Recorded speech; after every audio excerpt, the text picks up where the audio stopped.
it was a hard-fought game. A lot of credit to Notre Dame. Obviously, they've been here many, many, many times. They know how to win games. I was proud of my team for competing.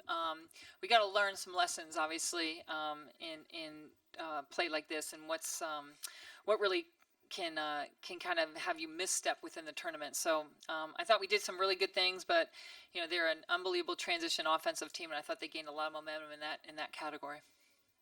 Questions? Start right here in the middle.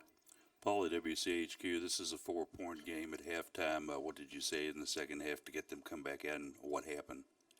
Yeah, we've had this whole year, we've had some, at times, missteps in that third quarter where we get a little bit of a lull. And there's a time it was tied 30-30, and then they went on a 6-point run, and that's what they do. When we played them at their place, they went on an 8-point run, we cut it, 11-point run, we cut it. And we were battling there, but once, that they get some separation, they're at their best.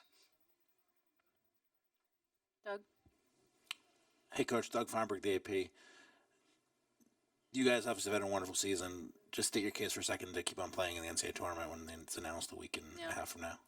I think the ACC is one of the top conferences in the country, and I feel like we have played everybody really tough. The only team we really did not compete well against was Duke. Other than that, I feel like we've been in every game. Overtime with Louisville, Syracuse, beat Florida State late. We start 3 freshmen. We're a young team. They're just getting their wheels underneath them. I feel like we're playing some of our best basketball. We've been in every game, including Notre Dame today for 3 quarters at their place. So I feel like we're playing some really good basketball, and our freshmen are just starting to find the lay of the land a little bit. So I feel like we are a contender, and I hope the committee will look at that. Tom? Yeah.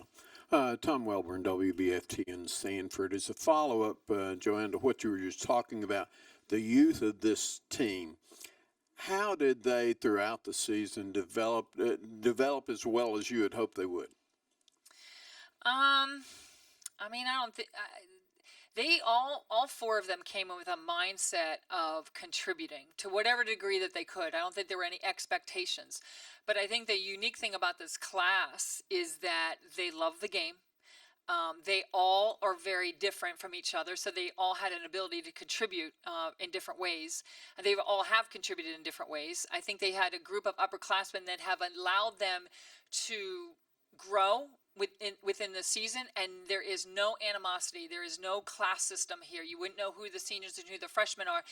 And that's a credit to the upperclassmen to embrace them and say, it's not about waiting your turn. It's about, we want to win, put our team first, whoever can contribute can. And I think the freshmen were very relaxed in being accepted and not having to wait to buy their time. And they felt very needed in that way. And so I think they've been going through their growing pains.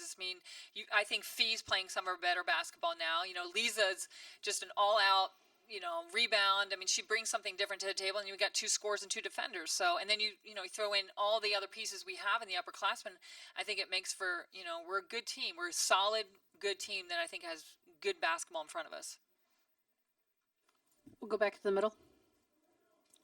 Breyana, they have a guard combination of Allen, of course, Mabry, Ogdenwally, maybe one of the best in the nation there, yet you were able to get 13 points on them. Just talk about some of the difficulties about playing the guards that good. They're kind of like a 3-headed snake. Lindsay runs the show. She has great court vision and great IQ. She really just runs their team. And with Enrique and Mabry, they can shoot the ball. They can drive it as well. So it's kind of, at times difficult to defend them because you want to guard them for the shot, but they can also drive by you. So we had some troubles today kind of staying in front of them, sinking in on them a little bit too much. Tom? Coach, what's your regimen going to be over the next couple of weeks while you wait? We'll give it's spring break for Virginia next week, so we'll give them some time off. They'll be doing some things at home, bring them back, really work on us for a couple of days, and just clean up some things and just get some energy back in the gym, and then we'll sit down on Monday and watch the show, and hopefully we're there. If anybody wants to make a call, go right ahead. Doug? Players, Coach talked a little about the third quarter missteps. Just what did you guys see on the court? You tried to keep on cutting it down, but they hit some shot to bring it back up there. What was the difference in that third quarter for you guys? Go ahead, Jakira. I think for us, it was just staying in the game, the intensity and the effort. We always stress like effort and getting defensive stops and transition defense where we kind of lacked tonight.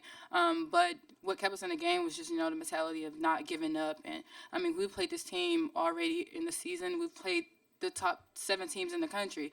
So just moving forward, we just know that we already played those, so we have to continue with our effort and our defensive capabilities. Breyana. I mean, yeah, we kind of either, made a turnover, they were able to get a rebound, get out in transition. And the thing about that is because they were scoring so quickly, that's kind of what hurt us. And it was a combination of 2s and 3s. And obviously, when you have a lot of those over a span of times, the league can really spread out. But, we'll clean that up in these next couple of days that we have to practice, get focused. That's something that we've struggled with all year. So we really have to make this a priority going into this next phase of our season.